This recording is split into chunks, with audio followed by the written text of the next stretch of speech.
Gracious Lord, merciful Father, thank you so much for what you are in our life. Thank you for revelation. Thank you for knowing you. Thank you to be born of you. We want to thank you so much for your great love that you loved us. Even while we were still weak and sinners, Lord. But you extended your love towards us, Lord. And this morning we just want to appreciate your greatness in our lives. You have made us, Lord, in your own image, in your own likeness, to be like you, to be God in this world, to be your body and your feet in this world, as you are in the heavens. Thank you. We are co-regent with you, fellow workers together with you. As you are in heaven, so are we in this world. We thank you. We express our gratitude towards you, Lord. Even if it was me alone on this earth, you would have died for me. I love you so much, Lord. Thank you.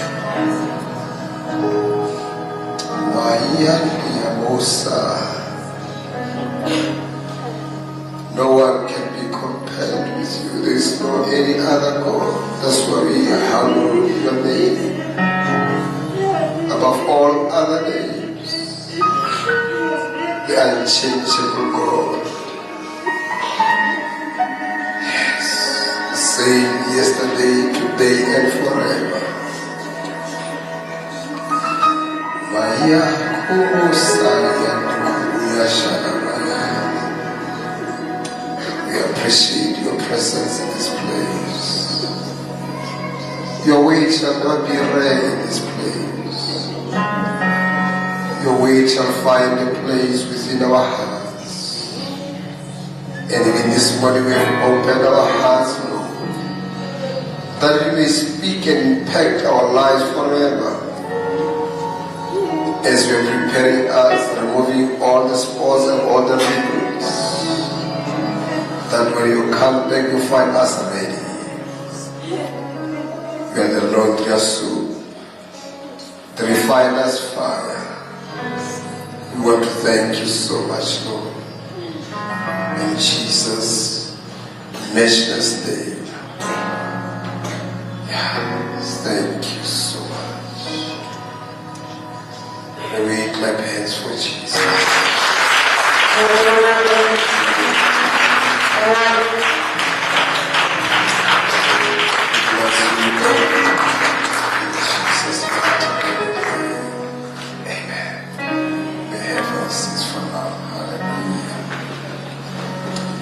Without any waste of time, because the weight of God is in this place.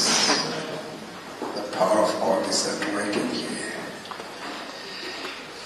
We have our friends here, they are back home. They are, I will use the word that he used, reconnecting.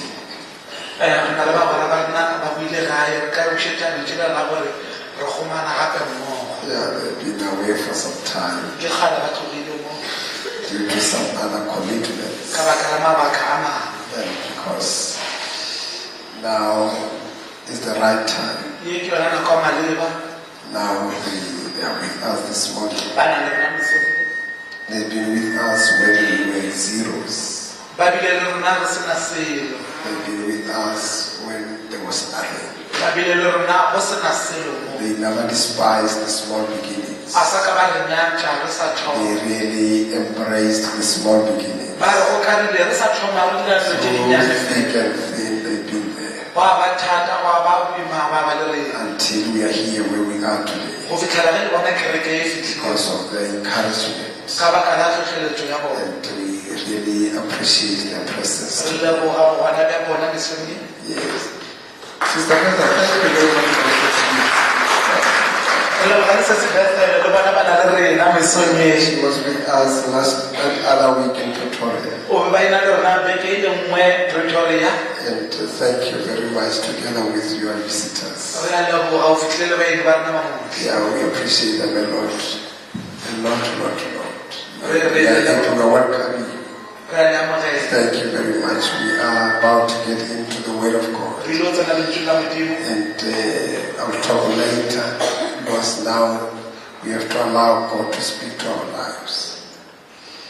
We are going to be all of it as we welcome Dr. Mohuba to the stage. He is with the wife today, as always. May we rise up and welcome.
Thank you. Boela, is that okay if I stand in front of you guys here? Or can I just... Am I restricted to this carpet? Do I have freedom? Boela, Lelau, I missed you. I missed you. The 2018 was a very difficult year for me and the family. Not only for the business side, but also for the family. And Apostle What, I'm very grateful to be here. I'm very grateful to be still standing and talking to you. Last year, from May to August, I wasn't feeling well, health-wise. And in August of last year, I was admitted to hospital. I was actually in intensive care unit for about 7 days. And people think doctors don't have that problem. They're all made of flesh and bone, so it happens. So I was in hospital for about 7 days. My kidneys just shut down. They didn't work anymore. They didn't work anymore. They thought their time was up. And I actually didn't tell my wife everything, because when I went into ICU, I was still talking to her. We were having a good chat.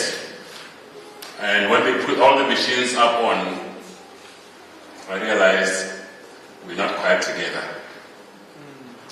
The story I'm reading from those machines is not the same story that she's understanding. It's only when all the doctors came into the unit and they started running around that she asked me, what's going on? I said to her, babes, the kidneys have shut down. My system is shutting down. Now, to give you a sense of that, my normal blood pressure is about 140/90, which is a bit high. Normal should be 120/80. When they shut down, my systemic blood pressure was 60, My diastolic, the lower one, was 40. So I was almost hibernating like a crocodile or a python in winter. You know what happens when they go to winter? Yeah. They hibernate and they slow down their metabolism so they can sleep for 7-8 weeks and wake up with a new skin. So I said to her, in the midst of that, where I had a prayer when everybody was not in the room and just me and the machines. And she came into the room and she found me smiling. And she said, "What's there to smile about?" I said, "I was been talking to the guy upstairs, and you know what he told me? Very profound. He took me into a place in high places. He showed me a big room with thousands and millions of little kidneys, and he said, pick up 2. And I picked up 2.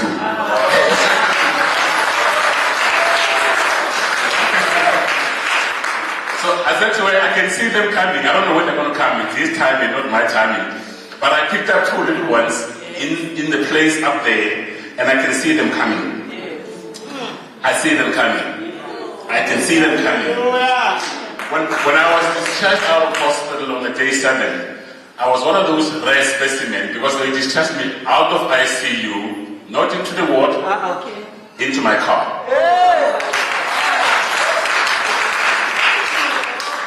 So here am I standing in front of you talking, and they're working again.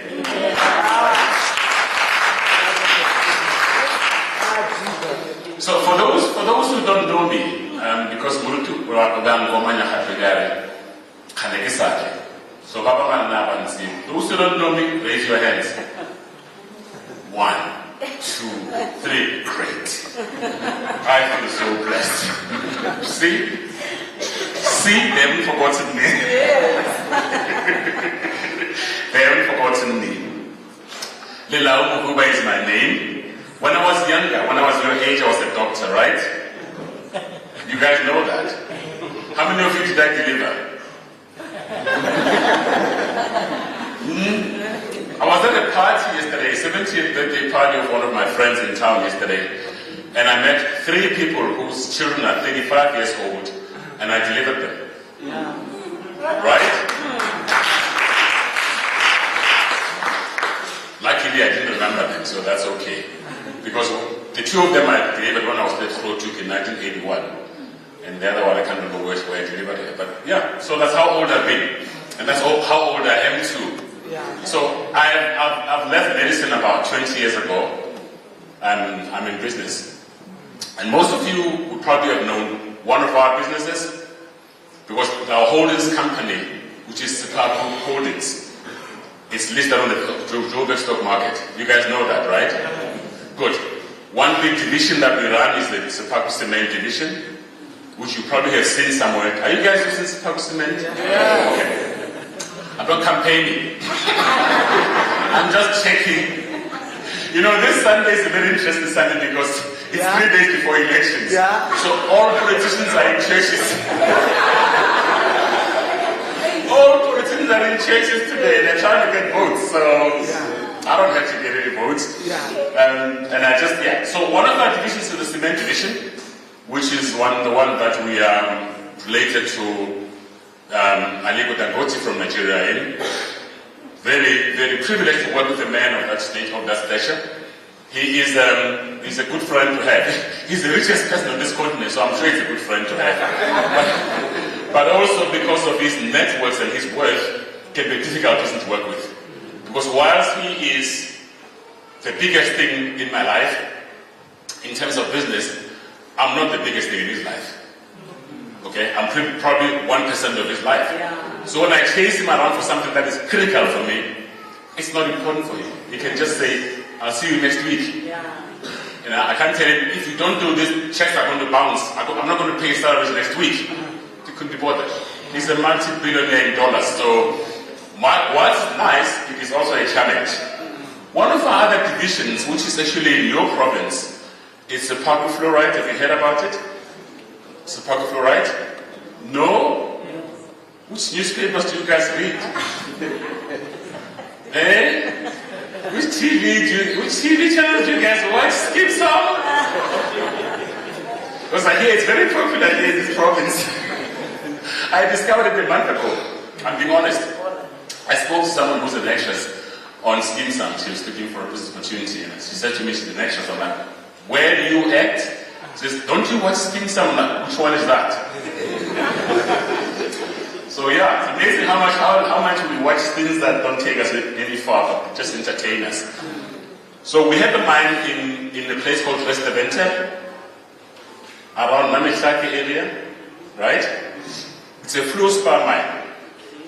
One day when we have, and I see, I'm very happy because I have a lot of young people in the church today, so I can talk about that stuff. Before I teach you, there's a message that's sitting here that came from somewhere upstairs, landed in my head last night. And as you're praying, you're actually confirming something that I want to prepare here. And the funny part about what you said when you're praying is hugging. And I thought to myself, what would you do if you woke up to church this afternoon and you ran into Jesus Christ? What would you do? Have you thought about it? Have you thought about it? You know what Grandma Mope used to say, and I think I shared this with you.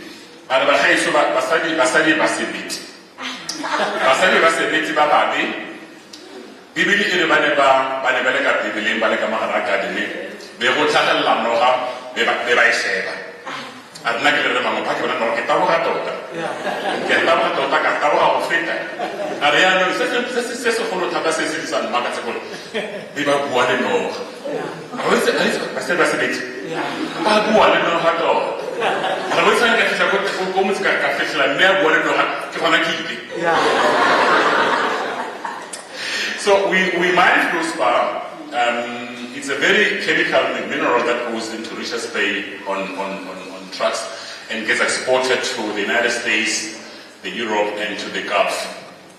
And for that, one day I'll explain it in details, but I'll leave it for now. We also in one of our divisions mine gold. Our company is called Daung Gold. Daung is in the place of the lion. If you check your Google map, it will be written as Daung Gold International. It's listed on the Hong Kong stock market. So we often, when you don't see us, sometimes we're in Hong Kong, sometimes we are in London. We have an office in London, and we also have an office in Denver, Colorado, which is West of America. We have an office in Cape Town, and we have an office in Centurion as well, which is where we live in Midrand. We also have a small mine in Rustenburg called Maxima Silica, where we mine silica. Now, silica is sand, but I'll tell you all about it when we have time. So that's my world. Okay? I'm responsible for 3 stock markets. One is the Spark Holdings one, which is in Johannesburg, and the second one is Miranda Mineral Holdings, which is in Johannesburg. It deals with industrial minerals, and the one is Daung Gold International, which is in Hong Kong. And we've got investments and investors all over the world. Was it an easy journey? No. Don't get fooled? No, it wasn't. It wasn't. It was actually very difficult, especially the last 10 years. As you all know, I mean, this country has been standstill for the last 10 years, so there isn't much going on in construction.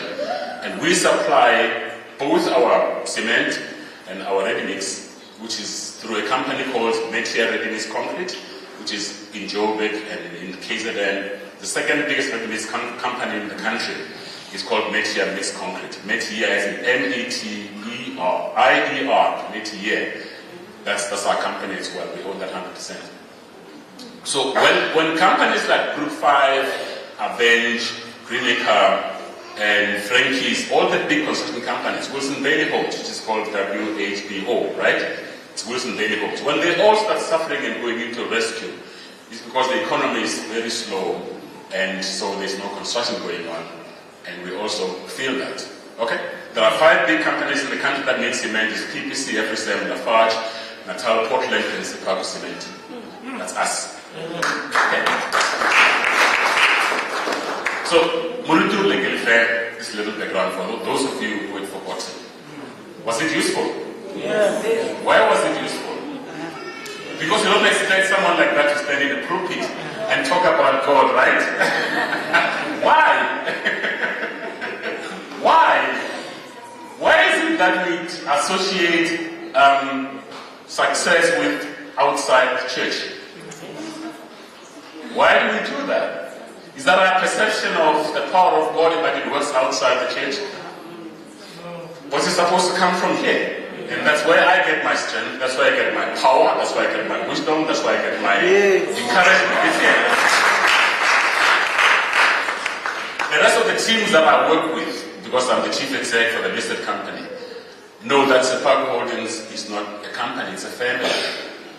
My wife will tell you, we've got more than 1,000 employees across the board. I know each and everyone's name. When I walk into the office, I don't start working until I've given everybody a hug. Every single day. Okay? I work in 5 offices. Each time I walk in, everybody lines up. And this is what I did when I was still working here. When I get to the hospital, sometimes, I remember one day that I was going to do a Caesar, and the baby was getting stressed, and I couldn't start operating because I had to hug all the nurses in theatre. And by the time I got to the last one, the anesthetist tapped me and said, "Doc, can you start operating now? The baby's taking strain." I said, "Don't worry, somebody's taking care of that. I'm going to take care of this lot here." Amen. Can I give you today's message now? Are you guys ready? I'm going to teach you about something. Lord, help me do this. I know you opened your hearts to receive it. Will you open my lips and bless them to give it? In Jesus' name. Through your Holy Spirit. Amen. Thank you. I'm going to teach you a story, a perspective of it that we've probably heard 1,000 times. I'm going to teach you about access versus ownership. Is that okay? I'm so happy. You guys are writing down. Right? That's the beauty of teaching young people. You guys are writing down. That's amazing. I'm so happy. You have no idea. You have no idea. I am so happy. You're writing down. Access versus ownership. Can I explain to you what access means?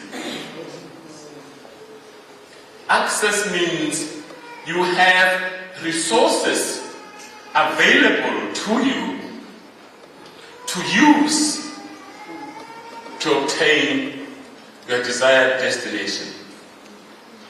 Resources are available to you to go where you want to go. Many times, I sit in my office and I listen to young people.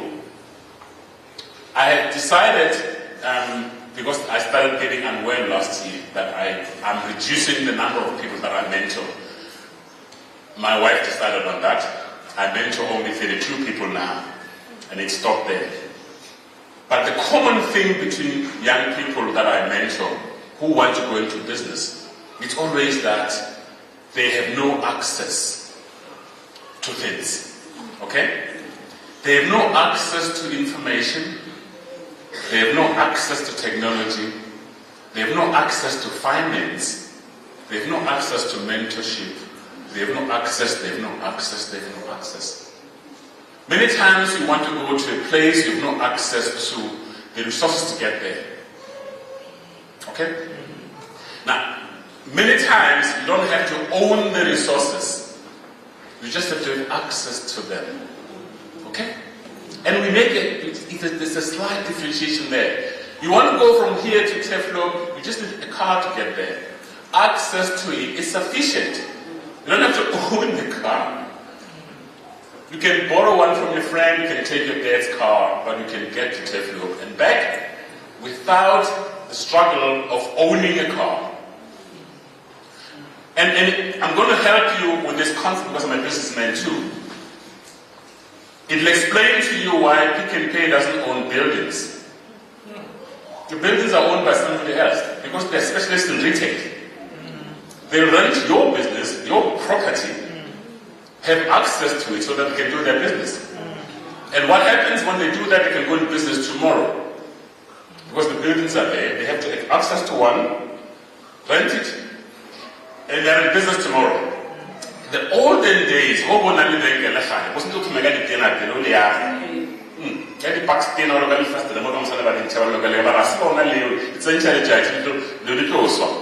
you have to own the building as well before you can own the business. Today when you fly from here to Durban, when you get to Durban, there's a car sitting waiting for you. You have access to it. You don't have to own it. You see, you don't have to own it. It's there. The system that you work within gives you access to the car. You drive it, do what you want to do, complete your mission, take it back. Get to Bloemfontein with access to the car. Do you understand that? You have access to a bank finance, and they say to you, if you want to do a business, this is the minimum you can take, 1 million, maximum is 20. What do you want to do? You have access to this. Okay? My wife and I have got access cards to Sun International. They invite us because of our other business that we do. And if I want to go to Sun International Hotel today, I can phone now. I'll be in Sun City in the next 5 hours. I won't have to pay anything. But do I want to own Sun International? No. I don't. I'm not prepared for it. I don't want to manage hotels. It's not in my interest. It's not part of my destiny. But if I use the access to the rooms and get relaxed and do some work and do my business, that's just fine.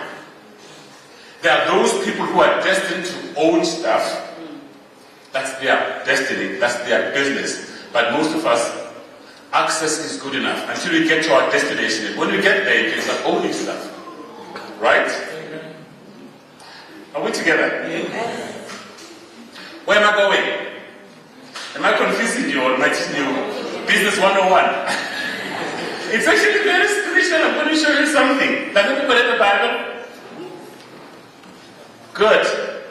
Are you still believing in the Bible? Yes. Do you still believe what it says about you? Yes. That's the most important part. Because most of you can read, right? Most of you can read. When I was a kid, I used to enjoy reading the Bible. When I was in high school, I didn't enjoy reading the Bible. But my problem was, there were some dunderheads that I was. They did better than in maths, in science, in biology. See, they could recite the Bible, and I thought, how do they do it? These guys are down. How do they recite? And I can't do it. So I read the Bible from A to Z because I didn't understand it one bit.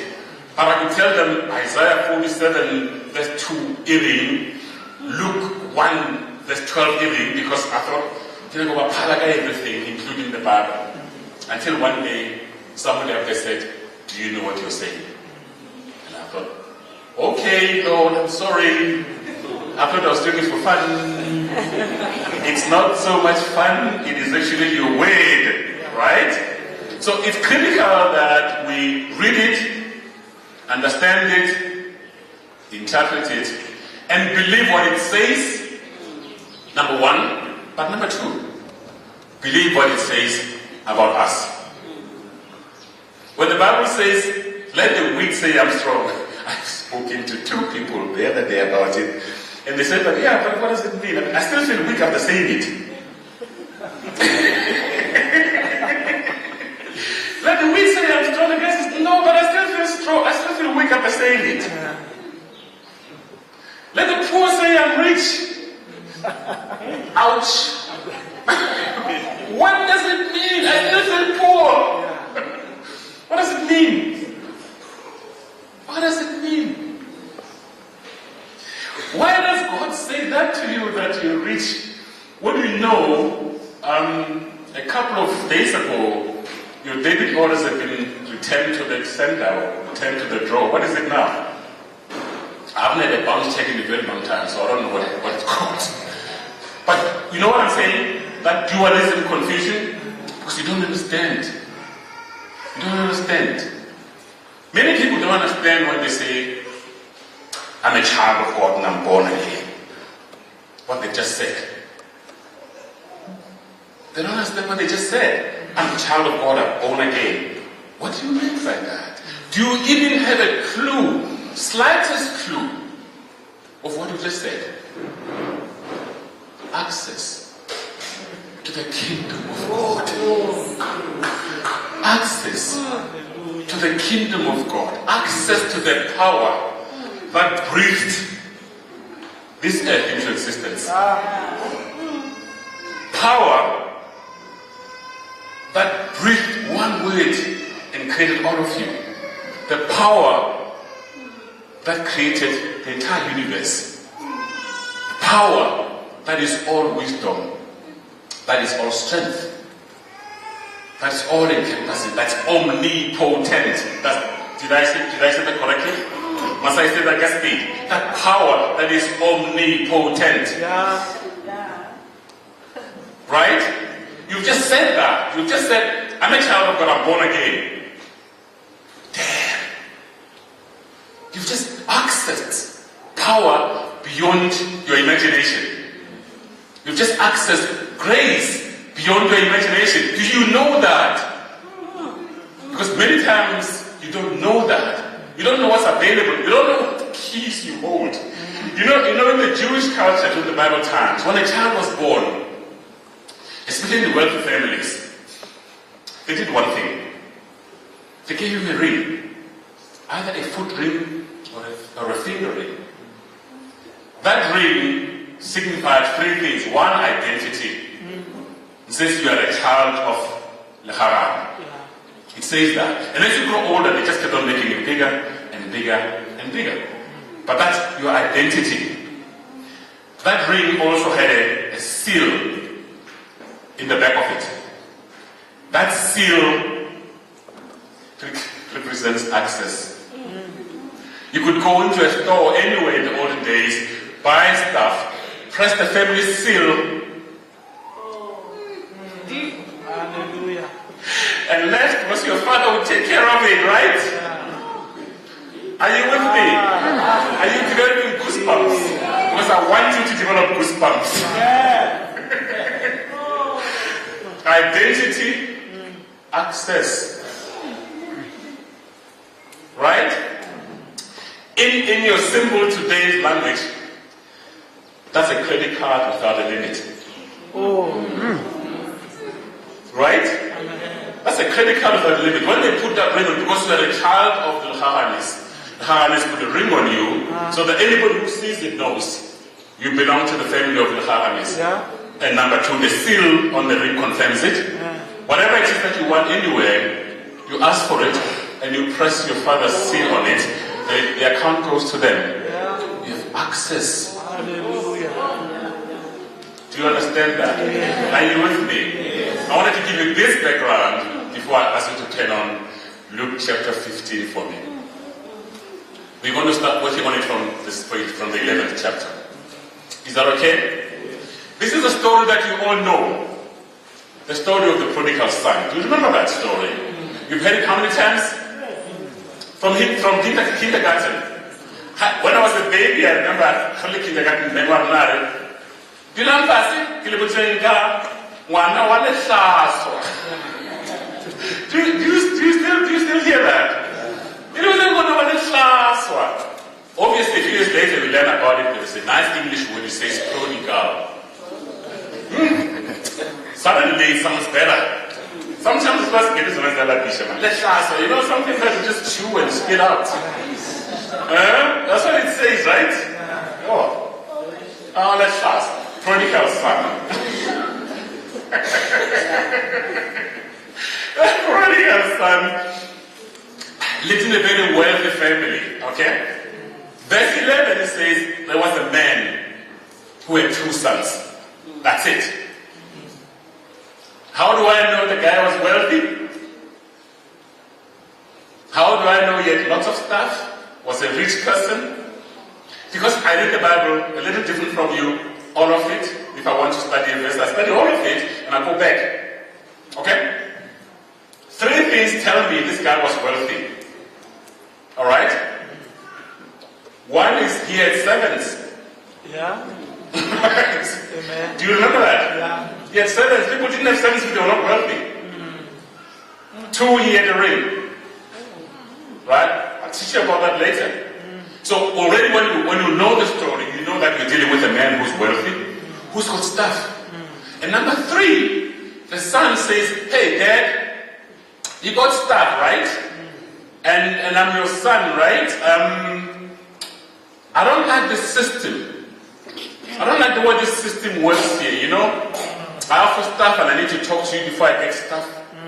I need to ask for stuff that's obviously my inheritance. He feels entitled. Great. Stupid. He says, I want to own some stuff on my own. No training, no preparation, nothing. He says, no, you got 25 cattle, can I have 12 of my own? If Pick and Pay gave you the buildings to run for a year, you know what it will be in 3 months? Just on property management. You know what those buildings will be in 3 months? Gone. Yeah. You have no preparation. Yeah. You know nothing about it. Yeah. So he leaves the place where the source of these things that he's admiring is at, and he's got access to all of them, to use them to get to where he needs to get to, where God has destined him to be. Are you with me? Stay there. He's got access to everything that he needs to move to the next destination. He decides to cut off. His destination is now. It's now. He says, I want them now. Talks like a 2019 child. Instant gratification syndrome. You heard about that? They want it and they want it now. They want their land and they want their land now. What they want to do with it, they don't have a clue, but they want it now. They want it now. There's no preparation for it. They want it now. They want the mines, all the mines now. Now. He wants it now. His dad says, son, I respect your choice. You're my son. You ask for it. Who am I to say no? You don't believe this, but this fellow decides he's going to take a big chunk of his father's wealth, and I like the Bible. It doesn't say that, but I'm going to tell you why I'm saying what it says. It takes off the family identity of where am ma body. Alright? How do I know that he took it off? Because when he came back, when his father found him, the second thing he said, put a ring back on him. Yeah.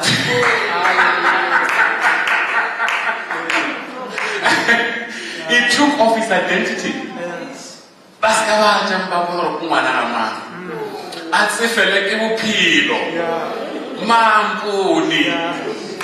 Are you getting that? Do you like the Bible better now? He took off those credit cards to access and cut. I don't need them. I got stuff now. I can run my life. My dad doesn't see me. The world doesn't. These people don't know me. He says he went to a faraway village where nobody knew him. And that's fine. He left what? Access. He opted for what? Ownership of something he wasn't prepared to manage. Don't go for asking for stuff you can't manage. Right? He asked for stuff he couldn't manage. Out of greed, out of instant gratification syndrome, and out of being tired of the system and not understanding the system. He was in the middle of a kingdom. He was a son of the old man. He had access to whatever tools he needed to get to the next destination. Sometimes our kids get that lazy. They look at what we have and they say, yeah, I've arrived. My dad's got all this. Some of it is mine. Instead of saying, my God, my dad's got all these things, I can use some of this to access these resources to get to where God wants me to be. Yeah. No, my destination is here. My dad has got all this. I'm sorted. My future is covered. How many of them do you know that took everything from their dad when they died and they got broke in 3 months? Absolutely. So here's a business case right here in Luke 15. Right? In case you thought it was a scriptural thing, it's a business thing. It's a life-changing thing, right? So he goes out there. I wanted to observe something. Does his father chase him? Doesn't chase him. No, No, son, please don't go. No, but please, son, do you understand what you're doing? No. That's not what our God does. The freedom that He's given you to choose what you want to choose, it can't go against His word. He says you've got the right to choose. Choose that or choose that. But hey, before you do that, let me tell you, if you choose that, that's what's going to happen to you. If you choose that, that's what's going to happen to you. But I leave it to you to choose. You want stuff? You can have it. It doesn't chase it. It doesn't chase it. Is he feeling good about it? No. How do I know? How do I know that he wasn't feeling good about it? Because you know what the Bible says in Luke 15, verse 20? It says, when he came back, he was then far away. His father saw him. Verse 20 and 21, have you got it? What does it say? So he got up and went to his father. Right? There saw him and was filled with compassion for him. He ran to his son, threw his arms around him and kissed him. The son said to him, That's fine. Stop it right there. It says the father saw him from far away. Right? He didn't wait for him to knock. Why did he see him from far away? Because he was hoping. Every single day he was hoping this fellow should come back home. This fellow should come back home. My son will come back. I hope he comes back. So every day she looked up into the horizon and hoped to see him. That's how I know he wasn't happy. But he left him to do it because his son asked him out of foolishness, out of ill advice. His friends say, you're going to have a party every day. He left him. Does not sound familiar? That's what God does to us, right? We ask for something stupid and he goes, son, you can have that, but if you do, that's what's going to happen to you. And you still say, Dad, I take my chances. We still say that, don't we? Imagine, I always say to people, if God answered every prayer, where would this world be? He doesn't answer prayer. How could pray you dead? He must answer me. Right? People think God is stupid. I mean, he should answer every prayer. No. He doesn't do that because he is God. He gives you what's best for you. He says, you're a human. When your child asks for fish, you give him a scorpion? Ask God, why would I do that? You can ask for scorpion. Just, I know it's going to hurt you. Why would I give it to you? So, the important part for me is this: God didn't chase him. His father didn't chase him. He suffered. There was famine in that land.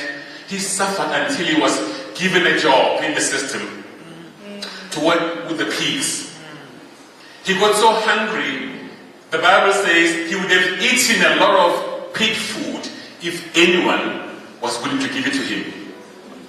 It means even that was not sufficient. They didn't give him enough pig food. The pigs got the better of him. They ate more of that food than him. If you read it again, it says he couldn't get enough of it because no one was giving him more. But there was no food. Not even the dog, not even the pig food wasn't there. Right? Check it again. It says that. Even the pig food, which he was happy to eat, wasn't enough.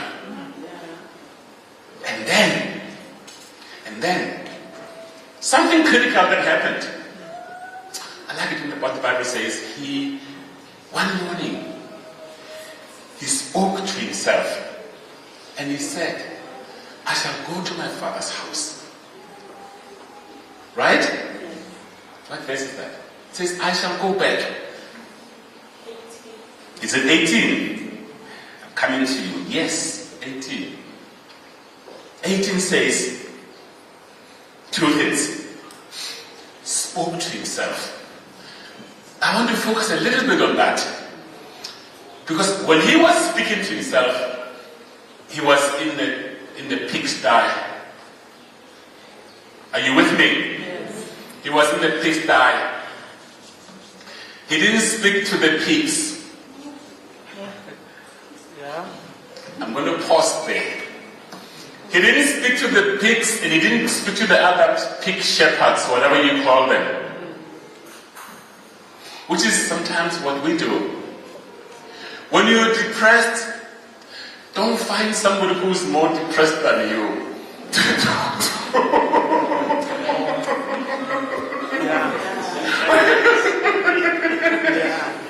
Don't find somebody who's in the same situation as you, right? I know of a friend who, when I was at school, I didn't understand this. He says there was a guy who was on the bridge, a high bridge, willing to throw himself down, willing to jump. And they decided, no, someone has to tiptoe and go find him and convince him to get off the bridge.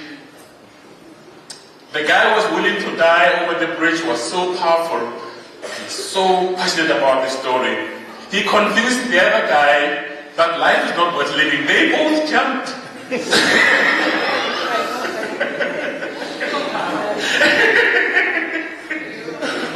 What do you think your life is worth? You know, there's no solution out of here. You know, it's all bad. You find people in the same place with you and you're in trouble. Don't run away from them. You can't get out by using the same thing with the same mindset. He spoke to himself. He didn't speak to the other people. He didn't speak to the pigs. He spoke to himself. Hallelujah. Are you with me? At times you need to do that. Just speak to yourself. When you connect with yourself, you connect someone else upstairs. If you ask people around you, man.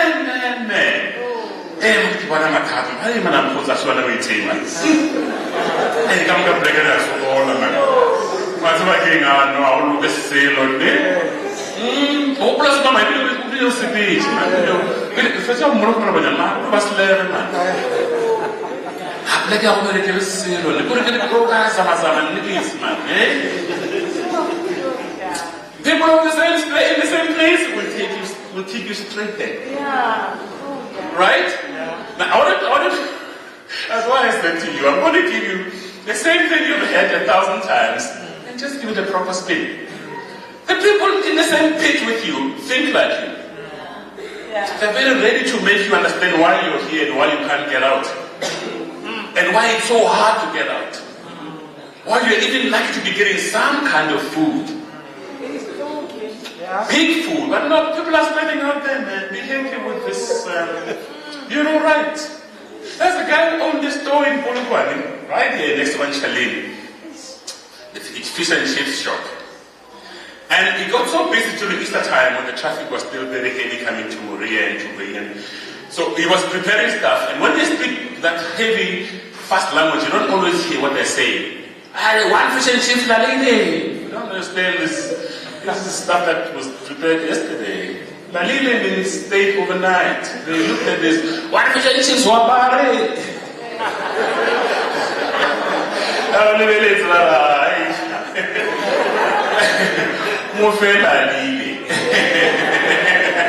One fish and chips, wabare. Have you heard that before? So one guy came out and bought a fish and chips wabari. And when he walked out of the store, he opened it up, and there were 2 cockroaches in there. And he went back and he said, guys, hey, you know, in this packet of chips, there's 2 cockroaches. You know how the store owner said, there's a long queue of people looking for fish and chips. It is the early in the mid-70s. He said, but you wanted to complain about 2 cockroaches? Ask everybody else outside. They find 3, 4, 5. They're all hate cockroaches. Right? You're complaining about 1 cockroach? Gee whiz, where do you come from? People take 3, 4 and they leave. Look at this queue. Get out of my way. And then you go and find them and you eat the chips. You're talking to problem. Yeah. They say, no, come, let's roll up here. There's a bit of mud here. It looks nicer here. No, that's very dry. Come here, it's nicer. There's mud here. We can roll around in the mud. You look better. The fleas will go away. So he talked to himself. Yeah. And he said, you know what? I blew it. I blew it. We should be able to say that to ourselves too. Yeah. The Bible says, if my people Yeah. who are called by my name confess their sins, Yeah. I forgive them. Yeah. He says, I blew it. Yeah. Let me go to my dad and confess my sins. I'm not good enough to be his son anymore. He knew it. Didn't have an ID. He threw it away. He threw away all access in exchange for ownership. But he acknowledges it. He says, I blew it. I've sinned against God and I've sinned against my father. I'm going to go back and ask for forgiveness. And because I blew it, I have no ID. I'm going to go there and be one of the servants. Because in my father's house, servants have a 3-course meal. Oh. Right? Yeah. If you read it from the Message Bible, which is my favorite, it's hilarious. It says my father's servants have got a 3-course meal. A buffet now and then. And I'm sitting here eating 2 food. So he made up his mind, spoke to himself, and decided, I blew it. I'm changing. I'm going to confess. I'm going to change my situation.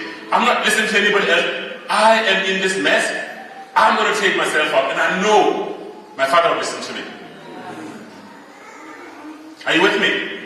I wish as Bazalwana, we can one day understand that our Father will understand our weaknesses. Our Father is always looking forward to leading us back in case we stray out. He says, even if you have 100 sheep, if one of them gets lost, you stop the other 99, you go look for it. Yeah. He's always looking for the 99, the 100th sheep. He says, when you get it, put it on your shoulders, and you throw a party. Tell your friends, my sheep that was lost has now been found. He's always looking for that one that is lost. He's not going to go, I told you you're going to blow it, get out of here. No. He's never going to say that. But because many times we portray God as this powerful guy with a hammer who sits at a corner like this and says, I'll get them. So we are ashamed to go to him because we have that picture. That says he's a jealous God, he's a powerful God, he's going to punish us. We see God as a punisher, not as a father, not as a loving father. He's a forgiving father. He's an understanding father. This guy knew it because he had access before he lived with the father. He knew the heart of the father. I'll go back. He goes back. His father sees him from miles. Listen to this. He runs towards him. Okay? I want you to understand something there. It's very deep meaning. In order for a Jewish old man who wears clothes that are up to there, especially the wealthy ones, because we're identified by beautiful robes, he's got a robe that goes up to there and there. And he sees his son, and he picks up this robe, lifts it, so that he can run. Are you with me? For a Jewish old man to show his legs, that's humiliation. No one sees a Jewish old man's legs. That's why they've got robes up to there. So he now, because he saw his son that is lost, he's going to save him. He's rushing out. In the process of doing that, he lifts up and he humiliates himself in order to save him. Can I say it again? He humiliates himself to save his son. Does it ring a bell? Do you know someone who did that for you? Yeah. Do you know someone who did that for you? He rises up, picks up, forgets about his status. in the midst of many servants, picks up his dress and starts running. No one's ever seen him run before. No one's ever seen his legs. No one's supposed to. But for the sake of his son, he'll do that. Right? For the sake of you, he'll do that.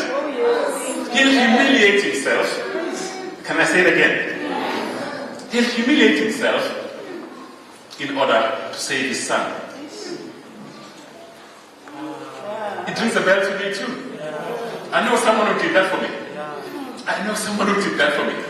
The father receives him. And he says, Dad, I bless the son. I know it. Don't even tell me. I know it. Come home.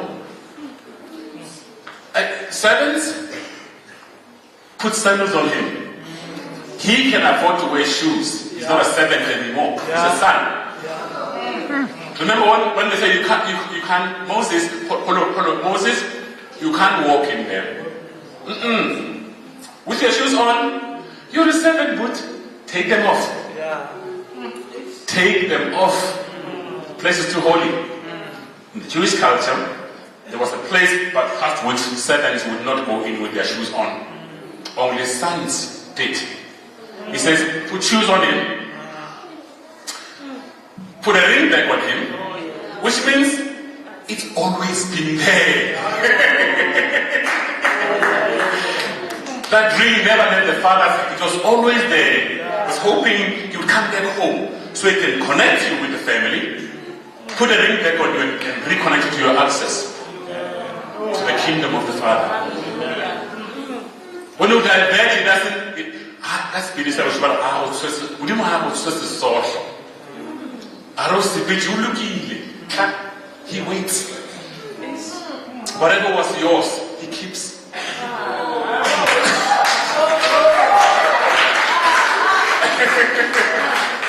And he says, one day he'll come back. And when he comes back, I'm going to flick this on him. I'm sure that by now, looking at his brother, the ring must be about this size now.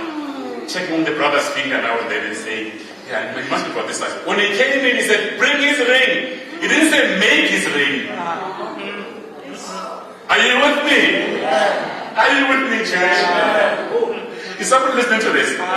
He didn't say go make a ring. He says bring his ring. It was there.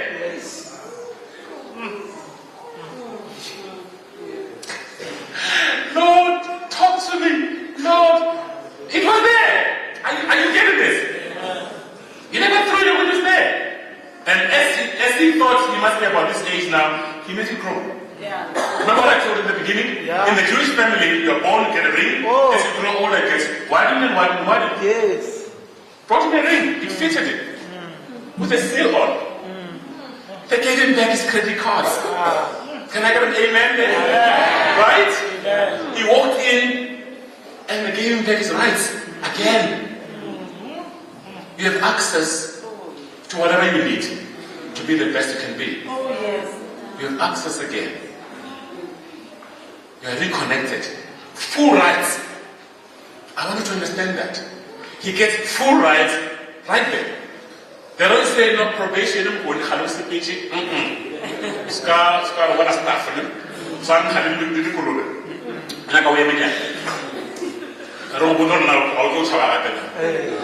Right? That's what me and you would do. Hey, no. I'm going to take you to another level, okay? In a short while. That's what me and you would do. The other brother. Me and you. The other brother. Me and you. Right? Check what he does. He says, hey, there's a party at home. What's up? How come I'm not invited? How come I don't know anything about it? But no, be happy. Your brother has come back home. You remember your brother was lost? Yeah. That fellow, yeah. So what's up? No, he's come back. Your father is happy. Happy with that rascal? That rascal who took everything and left? He's back. My father is happy with him. Try and get someone who was a member of the church who defected. and come home one day and we make him a worship leader. Listen to what they're going to tell you.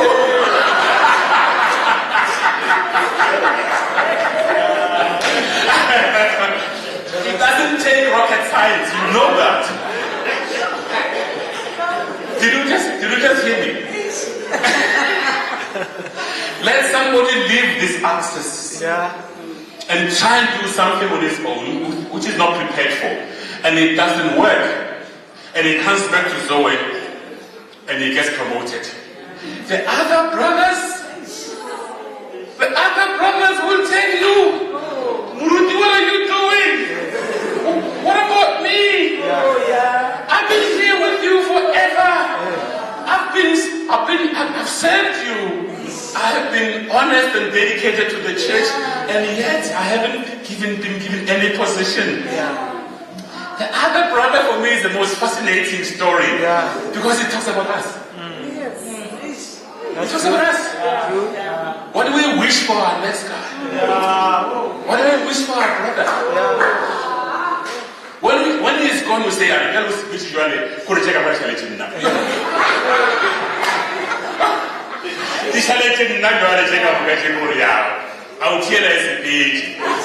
so when he comes back, you feel what? Threatened. He's going to divide the stuff again. You missed the point completely. And your father says, hey, wake up. You've been here all the time. You've had everything needed all the time. What's wrong with you? Be happy. Your brother was lost. Your brother was dead. He's now awake. The brother didn't get it. The brother is like me and you. Didn't get it. He didn't understand that he had access all this time to everything that he can use to get to his destiny. He wanted his father's wealth still. He was jealous of his father's wealth. He didn't understand that he had access. He also had the same mentality. His destiny was the inheritance of his dad. Not to use the powers, the access, the financial power, the intellectual wisdom and power. You know what? That power is so scary. If you knew that you had it, you walk around his shoulders like me. I know I have it. I know that power that raised Jesus from the dead resides here. So says my Bible, and I believe it. When I get into trouble, and I do quite often, I run a business, a very big one, I'll say to my wife in the morning, put a sign of the cross on my face and put my anointing oil. I'm going to go through this. You know why? I've got the power that the world doesn't have. If you ask me what I'm going to do, I don't even have the wisdom right now. But I know as I go there with my anointing, I'm going to find a solution. The way maker is with me. Are you hearing me, Zoe? Are you hearing me, Zoe? The way maker is within me. The access that I have, that I can call like that.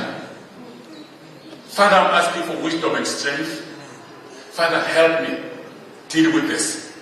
I don't know how, but because you're God, if I could figure it out, it doesn't need you. Because I can't figure it out, it needs you. Give me wisdom, give me strength, give me the right people, give me the right connections. I want to go there. But you have to have a target to hit. You have to have a target to hit. Well, the difficult question I'm going to ask you, church, do you know you've got access to whatever it is that you need? Do you know you've got access to infinite wisdom? Jesus. Do you know you've got access to infinite power? Do you know we have access to that person who put the earth resources in line for you?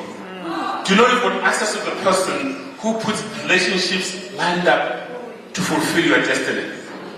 Who puts the right person at the right time without you even understanding how this person got here? How did I just meet this person that I was looking for so long? And I just happened to say, I'm so-and-so from Solomon Dale, I do. Oh, okay. You said you're looking for what? An opportunity to, oh right, come see me on Monday. Come see on Monday. I had a very interesting encounter. And I've got many, I'll tell you just one. When I decided I was going to leave the medical profession to go into business, I went for a meeting in Joburg. That's a NAFCOP meeting. Remember what NAFCOP is? Because I decided, and I told the man upstairs, I'm not doing this anymore for the reasons that me and him discussed. So one of the things I believe is going to take me to the next level is that too much sweat. Don't worry. I live in Gauteng. There's no sweat there. We all go like, thank you. So I began to tell him that I needed to make a move, and I needed to make certain that me and him are connected on it. And once I was connected, I knew it was going to send me somewhere, but I needed to start moving. So I said, I want to go into business. And my little effort was to try and attend to business meetings, business conversations, read some business magazines, and listen to people talking about business to see how it happened. So I went to this meeting in Joburg. It was a NAFCOP conference. When I got there, I was late, because I had to work first and learn to Joburg. So I was late.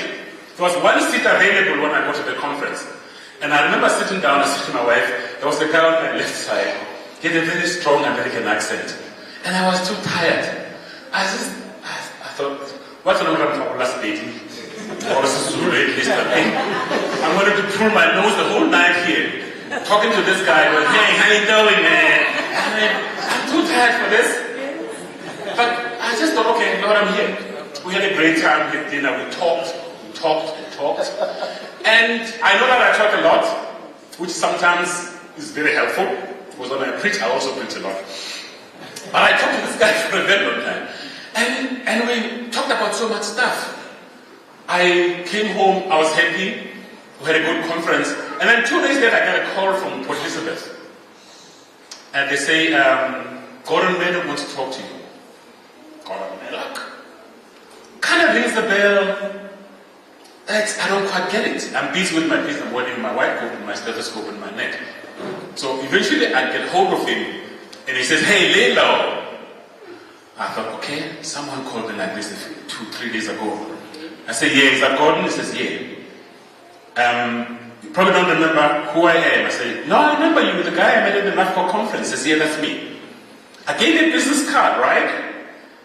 Yeah, you did, Gordon. Yeah, you actually did, yeah. I'm sure you didn't check it. Yeah, I kinda was busy. He says, yeah. In case you missed it, I'm the MD of Goodyear Holdings. I just been transferred from Akron, Ohio in New York, and I'm running Goodyear Holdings South Africa. I've never met a man that knows his story like you do. The few minutes we spoke about last night, you gave me insights into business, insights into South African economy that I never heard from anyone. Would you mind, please, at my own expense, coming to PE to come and speak to my board about some of the ideas you shared with me? You know me, yeah? I said, yes, sure, I'd love that. I got home and said to my wife, I don't know what I said. I don't know what I said. But what I said impressed the entire MD of Goodyear Holdings. He wants me to come and talk to his board. I don't know what I said. And I said, yes, I'll come. You know why? I thought whoever made me say that is going to have to remind me again. It's going to have to remind me again. But strangely, long story short, I had a conversation with the board of Goodyear Holdings, and they agreed to ask me to be their business development director. There and there. Do you remember a company called Shikisha Time Rubber? You remember that? I had one right here. So I took over a business development directorship of Goodyear Holdings because of God putting someone in your path at the right time. It looked awkward when it happened, but that was my destiny. I asked him to move me into a direction that I like. He moved me into that area.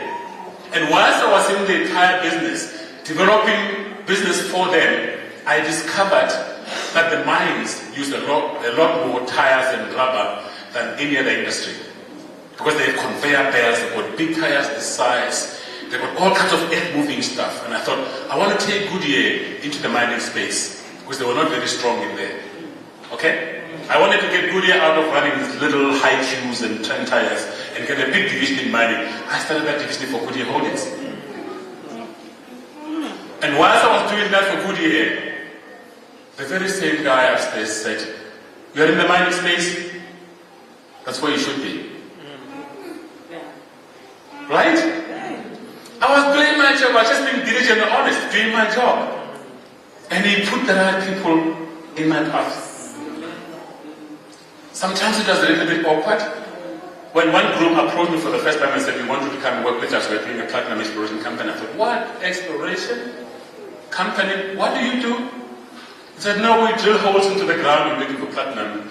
And one day when we find one, we'll build them." And I said, "You guys, you want me to come?" "Hey, I am the business development director for Goodyear Holdings. Do you understand that? You guys are sticking holes in the ground looking for platinum. One day it might be there, one day it might not be there. Forget it." Didn't make sense. Until they persisted and they asked me to do one assignment, because I was also not comfortable with being in the mining. I didn't have enough information. I had forgotten that I had access to that if I asked for it. Until they insisted, and I saw something when I did an assignment for them. I said to my wife, "I don't have to understand mining. I understand enough business to know that's my destiny." And I did that business with them for 3 years. We got that company listed in both London and Toronto in the same year. Yes, I was in TSX ringing a bell. Toronto Stock Exchange. And we moved across to AIM, which is the alternative investment market in London, and rang a bell right there 3 years later. And I thought, that's my destiny. With all that I know, what can I do? I'm going to form my own company. Yeah. On the same basis. Oh, yes. Sepago Holdings was born. Oh, yes. Right? But if you think I had a blueprint business plan that followed a particular pattern, no. The guy with access lined up people that I didn't know, opportunities that I didn't know existed. I knew I had access. I was brave enough to close the practice that was running like a clockwork, knowing that God's called me for something else. Access. Access. Critical. God has given us the keys. We call ourselves children of God. We got the seal of God. We've got the DNA of God. We've got the DNA of Jesus Christ. What are we doing with it? What are we doing with this access? How are we going to explain having been exposed to this access when we get back home?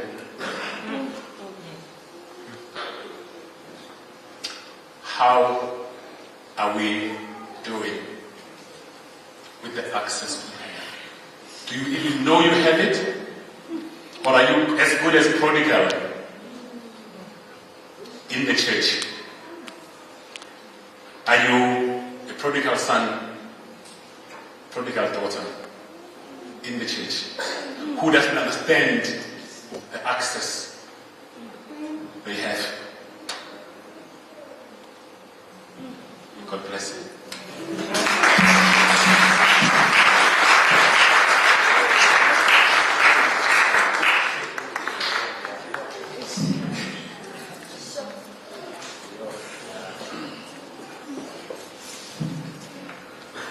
Hallelujah. Access. Tell your neighbor access. You know, what I like about the doctor is able to come to somebody's life and explain things in a very simple way. But just I interpret Dr.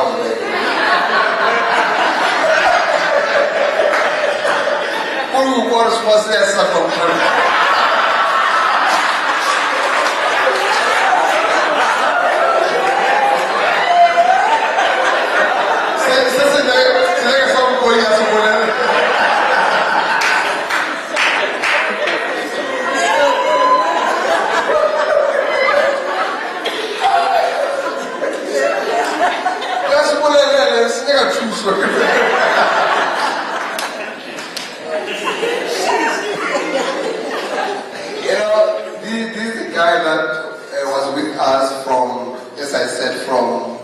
You still remember? In the middle of the church. I remember where the church somewhere up there. No. Was it up there? As a little round double key. As a little round double key with a stick. No. With a pillar in the middle and some round pavement benches. And we all fitted in there. And when you go to the spirit, we all hold on to the pillar in case we flew. In case we flew. And it was powerful. It was unimaginable that we could end up in this place, but we knew we would. We didn't have any doubt about it. I remember that little place we used to go to, and it was like, I just say to you when we came out of church, I've been to ministries in the world, and I never felt the same as I felt in that little place. And my philosophy has always been, and I shared this with him, I said, because I'm a spiritual teacher. If I find 3 people willing to listen to the word of God, that's all I need. Doesn't have to be hundreds. I just need 3 people willing to listen. When I was in practice, this is what I did. He knows this. I used to say to God every morning when I woke up, out of this 100 people I'm going to see today, give me one person whose life I'm going to change forever. I don't want to cure them. I don't want to heal them. I want somebody. Give me one whose life I can change every single day. And I promise you without fail, he gave me 3 every day. Every single day. So the foundation of our church was like, he's giving me 10 people. God, I never had 10 in my life. I had 3 every day. So 10 was a huge crowd. And that was the foundation. Yeah, you want to do something really passionate. You know, what we like about him is the simplicity. And the problem that we have, well, once God blesses us, we become too big. Too big to everybody. We can't speak to the very people that we used to talk to. We can't be with, so this one, we have been with him since. And even if we can be with these big guys that you say are big, you'll always come to realize and try to make you understand. He always said to me, you are important to me like anyone else. So I don't know you or I don't associate with you because you have something. It's because God loves you and I love you. And if it was me, and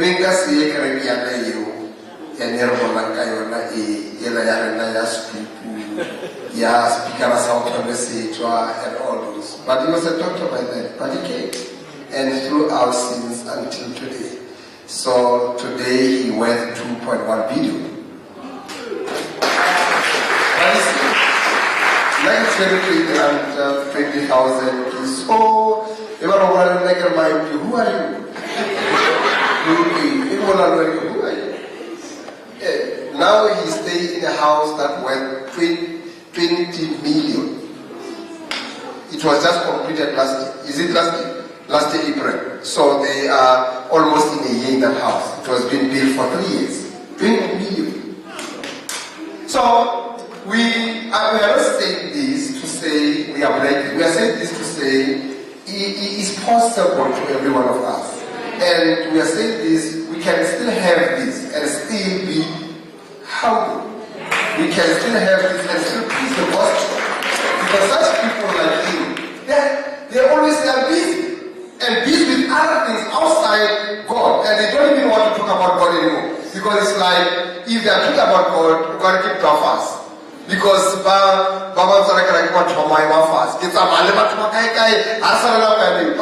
look, today he was with us and he's still with us and talking to us. And I was saying to Tati Pizorel,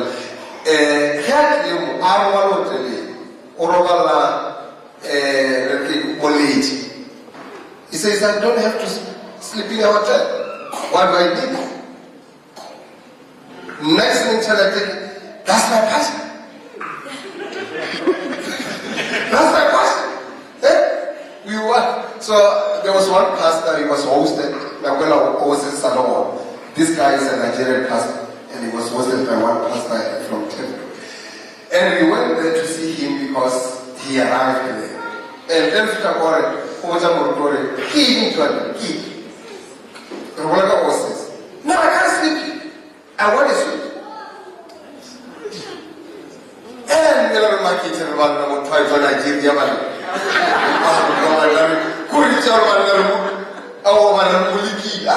sleep.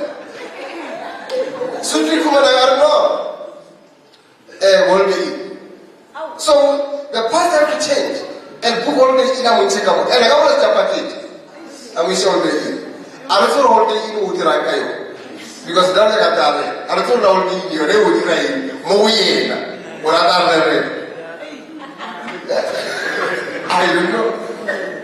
So these things we are saying that so that we might be happy. Because I'm not too big for now, whereas we are still growing.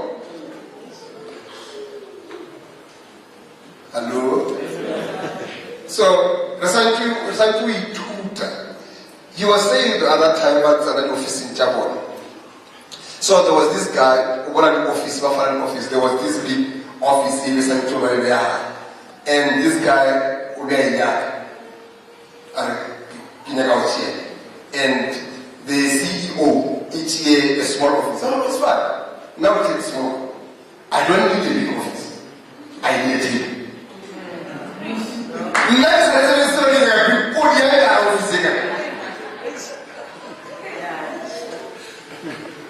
Mindset. Now, what we general, we have to change the motor.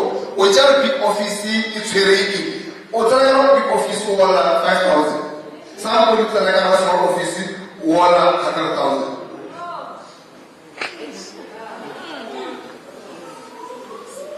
Urgit mas pesawat terang, kamu astra, marwah 200,000. Orang kita marwah cuma itu award. But hey, all office, what do you do with the office, with the big building? The only thing that you need is what you are there to do. Hallelujah. So we keep learning and keep learning and keep learning. You know this issue of access. Linda, I knew him that way. God liked him now, more in my path. And it should be 88 or 89. 89, since then, literally. Since 89. I don't know how many years now. It should be 30. Yeah? So I learned so much. I don't practice office. I don't practice office. Hey, we'll talk and talk and talk and talk. And I started to learn so many things. And today I'm able to understand things that I don't understand. If I've got anything, if I go to the doctor and doctor speaks something else, I call him and say, explain this. In my language, I want to understand this issue. And we'll put it clearly so that I may understand. If I need anything that I don't understand, anything, I call him and say, can you explain this? And he'll say, wait, let me explain that. So I've got access. Access for information. I don't intend to go and do doctorate or whatever, go to whatever, medicine. No! I've got access to medicine. So that's what he was trying to say. Access. I don't have to own PhD. I don't have to own it, but I can have access. I've been listening. Really important. Hey, or access. Over with you. Get access. Do you know what you are accessible of? Do you know what is available? And if you know what is available, take it for yourself. Live by it. You don't have to own. You just have to have access. What I see, what is there, I take it for myself and I live by it. That is what access is all about. Another thing, ownership. And ownership is good if you are ready for it and it's your destiny. That's what he was saying. But if it's not ownership, you have to wait. But access, you can get it now. Hello? Are you getting what I'm saying? So I can access wisdom now and live by it now. But young person was saying to me, called me, said he wants to introduce a certain business, and whatever. So he doesn't have to own that business. Today people might say Justine. He doesn't have to own Justine, but he can have access to Justine. You don't have to own wood, but you can have access to it. Hello. Amen. So access. Are you listening to me? So that is the main thing. So I want everybody to catch it so that you may run by it. Access. One day I'm gonna own wood.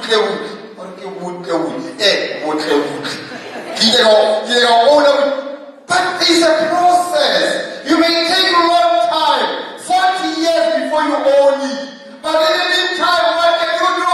Have access. Hello? So access is a building block towards ownership. Amen. Hallelujah. Maybe God called you to be a pastor and called you to a ministry. But in the meantime, what are you supposed to do? Keep learning. The time will come. But if you go like a prodigal son, one cast, because you are rushing to own, then you become frustrated and eat with pigs in a pigsty.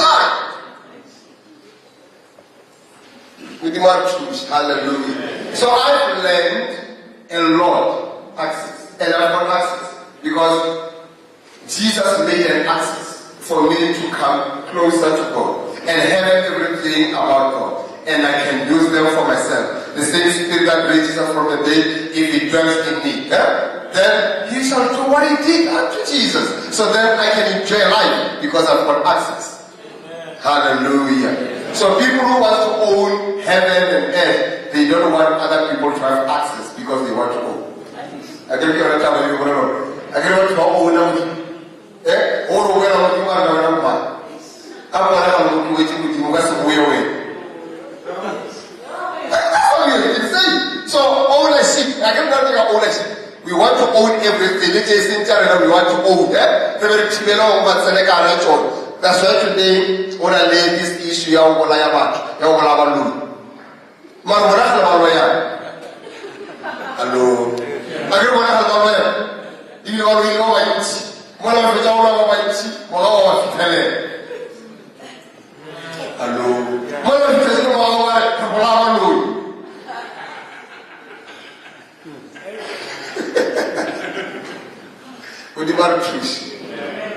Thank you for the word of encouragement, and I asked you, as he said, I asked him already, share a bit with your life, because many times people talk about successful from a distance. I don't know connect our life. Now to be successful. It's all you be doing it. And I want you know what they say?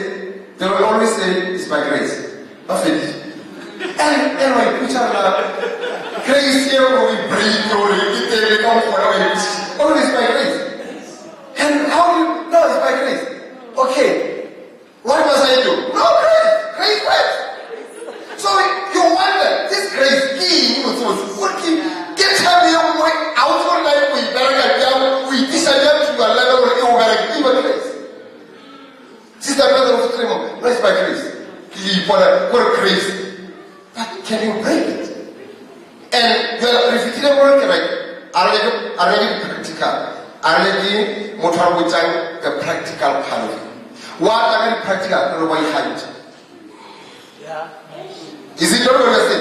What you learn, you want to have a soul. If it is a soul, so I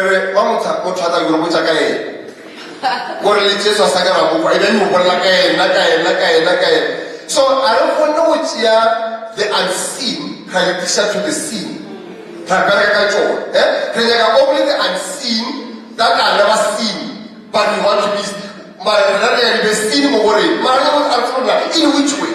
We need people who can take us by hand. But with this thing is possible. Business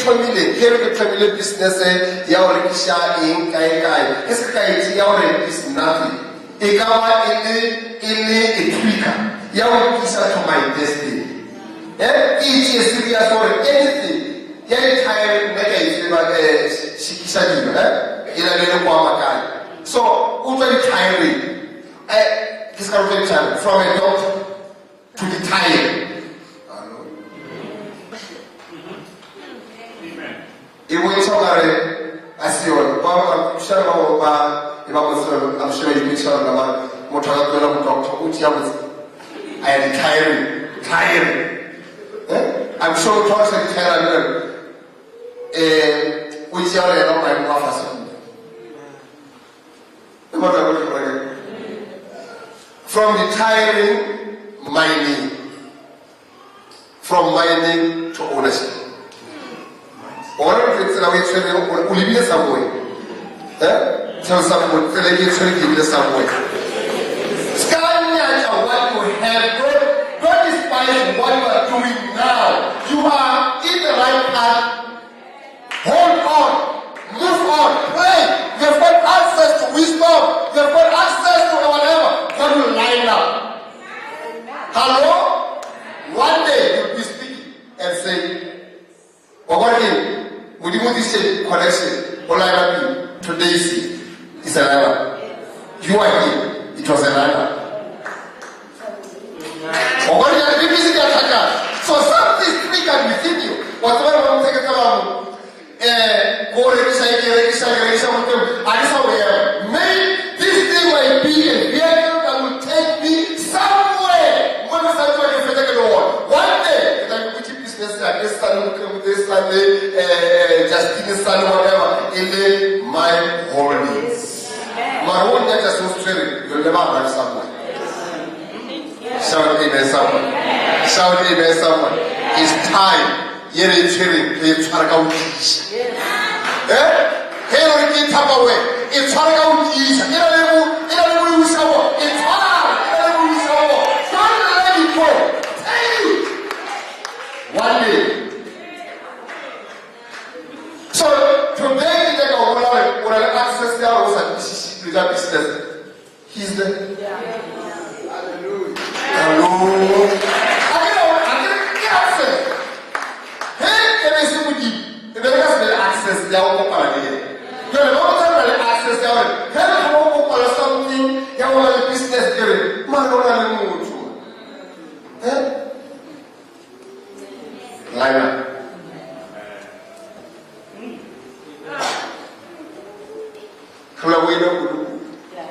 So it's helping us, and then I go to la pele. Like it's really about the line up. What I mean, line up. Hey, Lord, son, to change how can I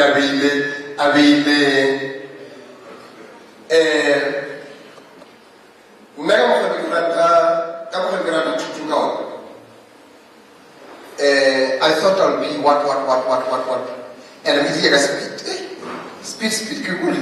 Corruption, prophets. But he had to change. So if it's let you get just a masters, I change a line. I change it, not line up, I change and see. Because this day, whether Adishai, Adishaba, Abiyama, or Kopalova of our perspective, when I was saying, of Samagala one, ask it for me. Hello? Ask it for me. Adishaba, I come out of the book, I can't go inside, psychology, Kia, fans, I put whatever I book. Or kill serious, Kalmona kids are like Yamu teacher, Kalaka will listen to your psychologist. Come on,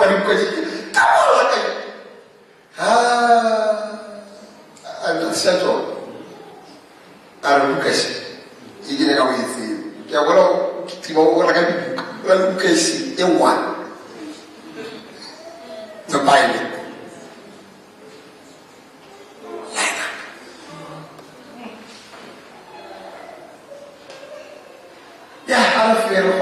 I'm so overwhelmed by this practical and simple message. Big. I got a big message on later on. It was powerful. Hey, what the you Hey, you can't let it what's okay. Look at it. Hey, Carla. Kafuma le kere ke nga mo utuma ye pati. Kana go get. So, everyone to Kopalero, and the foreign day. It was on Monday, Kopalero. Say, you are a woman. Come on, get it. This is one sound for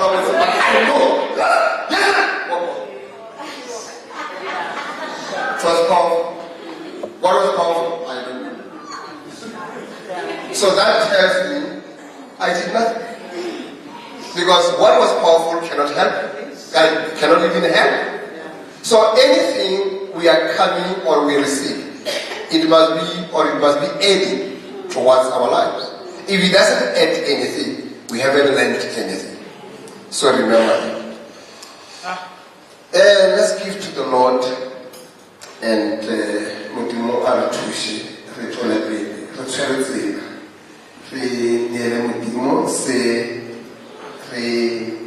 Boela strategy.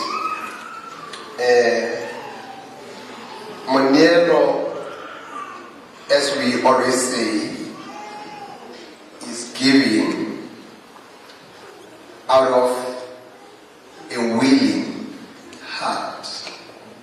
Willing heart is my heart will, or my heart is in agreement with the word of God. It's not giving out of emotions where I feel I have to give. Emotions can do that, and emotions always do that. Even this guy, Judas Iscariot, he looked like he loves the poor, whereas his heart was not for the poor.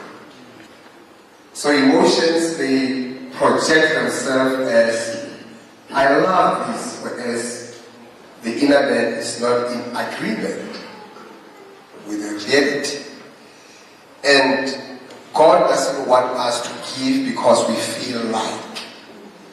He doesn't want us to give because what we see with our naked eyes is the reality.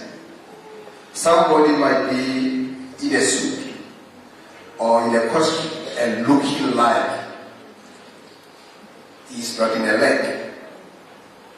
And if you go by your side, you may not be able to give to that person because you think the way this person looks like is not in a leg. But God wants us to go beyond what we see, giving from our heart, because our hearts relate with the reality, with the Holy Spirit, who knows the truth of the matter. Hallelujah. So that's why it says we have to agree with our hearts, because our hearts, relate with God Himself. So when we give, this should be our lifestyle. Paul says, agree with your heart. Agree with your heart. And once you agree with your heart, you may give beyond what you have, like the Church of Macedonia. They gave beyond because they were moved by their hearts. And when somebody is moved by the heart, it's never easy to undo your giving. Because many times when we give out of our emotions, we undo it. When we go home, we regret. But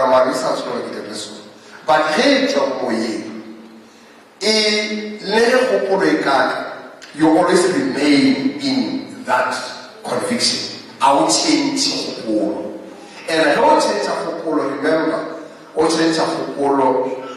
Lelau asika waitia mu wai mara kama waitiere, because everything we are doing here, it might be a physical money, but we are talking about the spirit behind the money.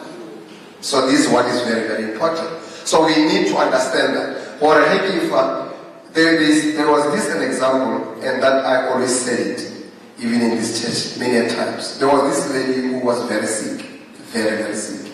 And she went somewhere to a particular ministry to be prayed for that sickness. And they said to this lady, you have to give a sacrificial offering, a big offering, big, so that you may be healed. And this lady agreed with that. And they said, if you give ordinarily so, then you may not be healed. You have to give beyond and beyond and beyond and beyond. And she sat alone and asked herself, what is beyond? Because I've been giving and I thought I was giving good. What is beyond? And she went out. She was staying in, should be in, it's not Westernburg, but it's in town. She went back home and said, what must I do? And she decided to say, I'd rather sell the house. Because it's like, I've been giving, but if they say beyond, so then let me do something that I never did before. And she was a lecturer somewhere. And she had to sell the house. And say, if I take the whole money and give it to the pastor, then I'll be healed from the sickness. Because really I'm desperate of healing. And she did that. And the problem was when she was not experiencing the healing after giving. And she was without a house. And she had kids. So they had to go back and stay in Edinburgh. And by that time, she was away from work because of that sickness. So she doesn't have money anymore. She doesn't have a house anymore. And she went through depression. And one day she was, she took all the CDs and the DVDs of that pastor and burned them. She was in depression. And she said, I've been deceived. I thought, because she wanted to buy the healing. She wanted to buy. And forgetting that she had access to healing. Am I speaking to someone? She had access. But somebody had to deceive her that you don't have to use the access, you have to buy. You have to own that. Hello? So then that's why she did, and she didn't take time and she passed on. She died because of that depression. She was angry. She was very angry. And that's what many times we do. When we want to give, we want to bypass the agreement with God. Because He's the one who knows the reality of everything that we do.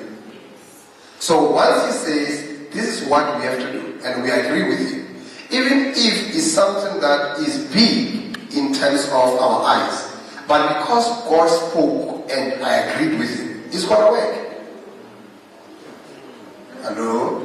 So that's what I wanted to say to us. Let's go with the agreement within our hearts. Let's not grow with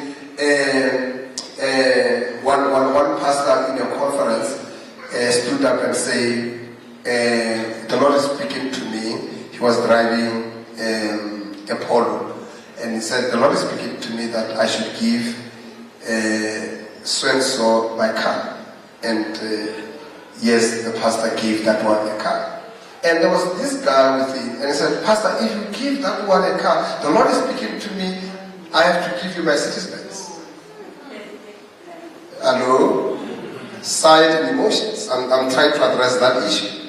And then, okay, the pastor was so happy that he gave Polo, that now he's driving a C-Class. Hello? So when he blessed, within a twinkle of an eye, within a service, everything is settled.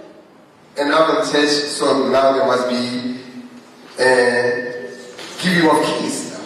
The pastor is happy because even if maybe he had to change the mind, he cannot change the mind because so now he's having a Mercedes-Benz.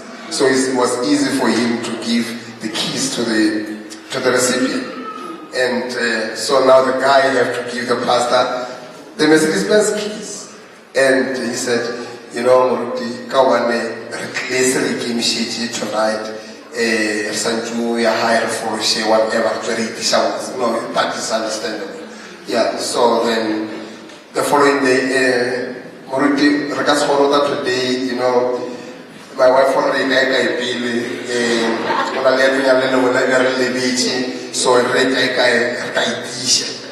Nene, was already, also, Kumaro, the Yiga Kalanjeri, the Salukisha. Even today, the car was never delivered. It's a true story. The car was never delivered. Because when we do things by emotions, we forget that as much as emotion can be aroused, emotions also can be lowered. That's the danger of emotions. So once Gasperi Bare Hotla Barako or Tamawa Talil Lowell Basi, or come hot and go. Come how we live with Mugawa or how soon we are fast. Our emotions are never stable. So let's give, not because we are driven by something, let's give because God speaks. Am I speaking something? Let's never be driven by anything, and let's be driven by the inward, conviction when God is driving us, showing us the things that others don't even see. You see the needs that others don't see, and God speaks to you. And then we do it that way. May we come and give